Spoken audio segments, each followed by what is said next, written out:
Next में अब हमारा जो आता है वो सबसे इम्पोर्टेंट जो टॉपिक होता है वो है हमारा इलेक्ट्रिक डाइपोल।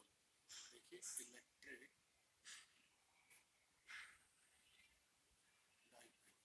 इलेक्ट्रिक डाइपोल जैसा कि इसका नाम है, तो इसको इलेक्ट्रिक डाइपोल हम कैसे लिखते हैं, इसकी एक सिंपल डेफिनेशन होती है। डेफिनेशन क्या होती है इसकी? सिंपल सिंपल डेफिनेशन इसकी ये होती है, व्हेन टू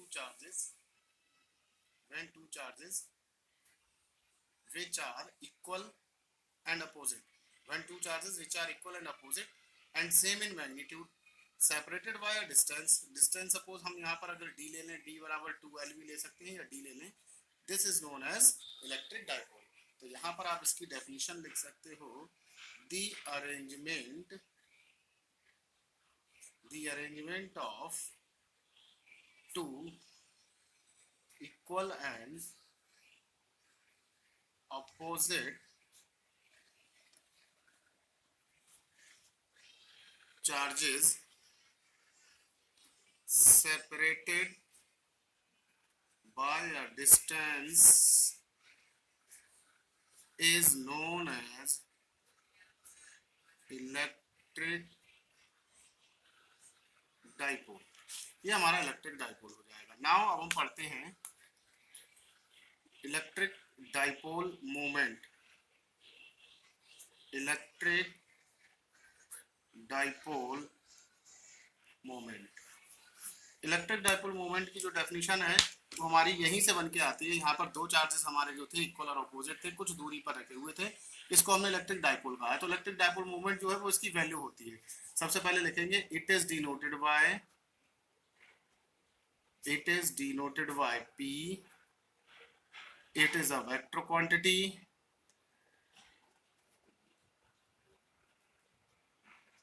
अब इसकी डेफिनेशन क्या आ जाएगी? इसकी डेफिनेशन आ जाएगी the product of one charge and the separation distance is known as electric dipole moment। जैसे कि इसको लिख सकते हैं P equals to Q into D, या आप लिख सकते हो P इक्वल्स टू Q और D को हमने 2L के बराबर लिख लिया है, तो P इक्वल्स टू 2QL। इसकी ऐसा यूनिट जो होती है वो होती है कूलाम इंटू मीटर, और डायमेंशन जो होती है, बच्चों डायमेंशन हर चीज की आनी है इसमें, ये हो जाएगी आपकी ATL। तो ये आपका आ जाएगा इलेक्ट्रिक डाइपोल मोमेंट। चलिए अब हम आगे पढ़ते हैं। अब आपका आता है electric field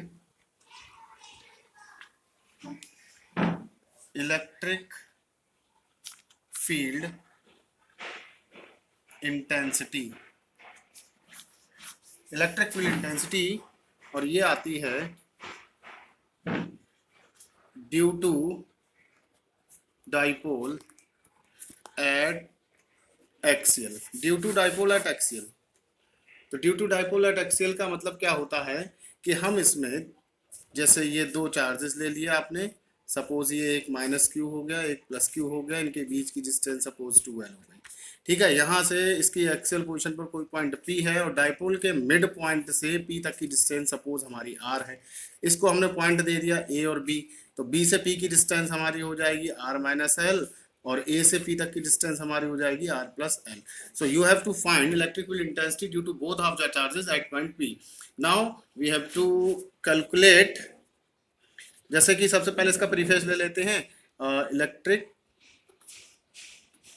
dipole moment.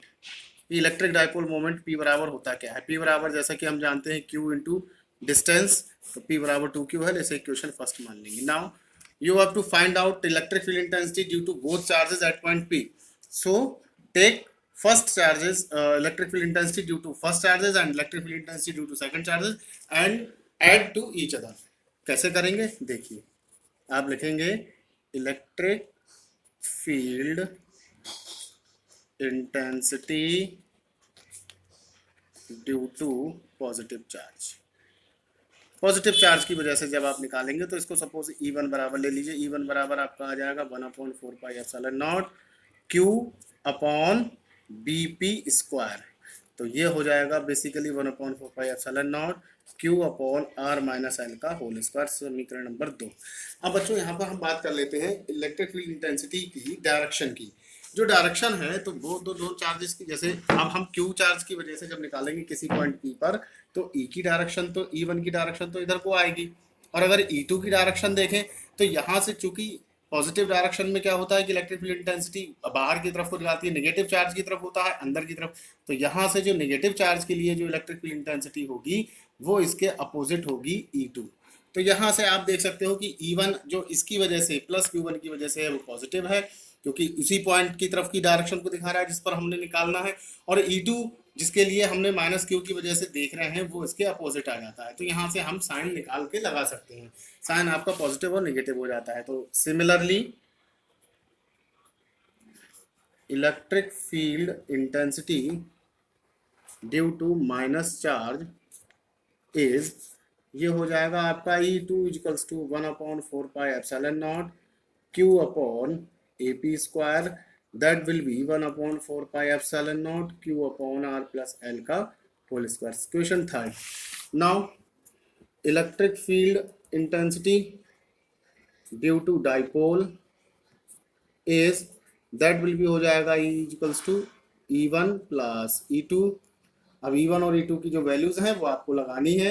E1 E2 की वैल्यूज में हम क्या करेंगे, इक्वेशन 1 और 2 से इसकी वैल्यूज को लगा देंगे।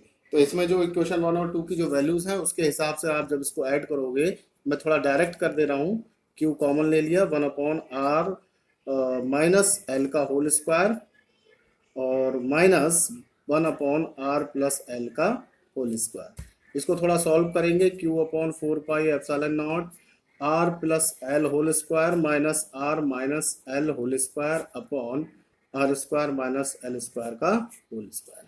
थोड़ा और सॉल्व कर लीजिए, Q/4 पाई एप्सिलॉन नॉट, ये हो जाएगा आपका R² plus L² plus 2RL minus R² minus L² plus 2RL upon R² plus minus L² का होल स्क्वायर। तो यहाँ से ये दोनों कैंसिल हो जाएंगे, आपका बचेगा 1/4 pi epsilon naught 2QL 2R, यहाँ से हमने 2 और 2 को अलग अलग कर दिया और साथ में R² माइनस L² का होल स्क्वायर। अब यहाँ से 1/4 पाई एप्सिलॉन नॉट 2QL को P लिख सकते हैं, ये 2R हो जाएगा अपॉन R² माइनस L² का होल स्क्वायर। अब चूंकि आप देख रहे हो कि आपका R जो होता है वो बहुत दूर होता है L से, तो L से R बहुत बड़ा होता है तो इसको हम छोड़ देते हैं। तो यहाँ से E इक्वल्स टू हो जाएगा 1/4 pi epsilon not 2PR upon R की पावर 4, और एक R से ये कैंसिल हो जाएगा, 3 रह जाएगा। तो यहाँ से बेसिकली जो फार्मूला निकलेगा ये बचेगा 2P अपॉन R³, ये एक्चुअल पोजीशन का निकल के आ जाएगा।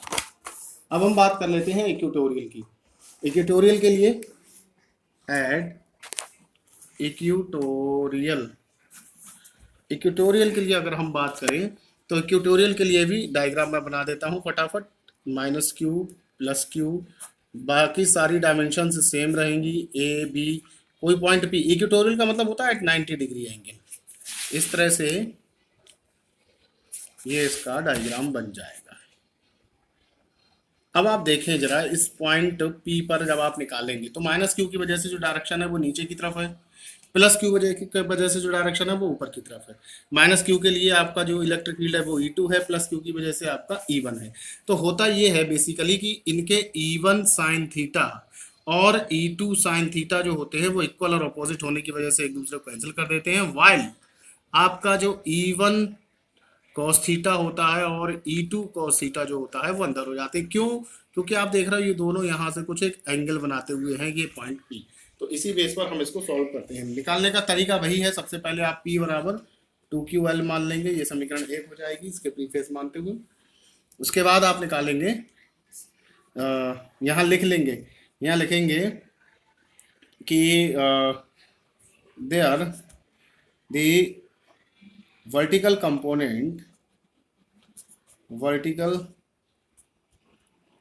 component of both vertical component of electric field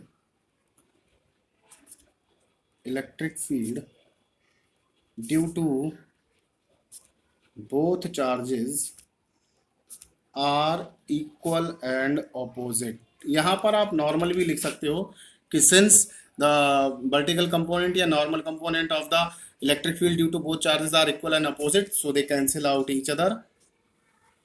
So they cancel out each other, while horizontal component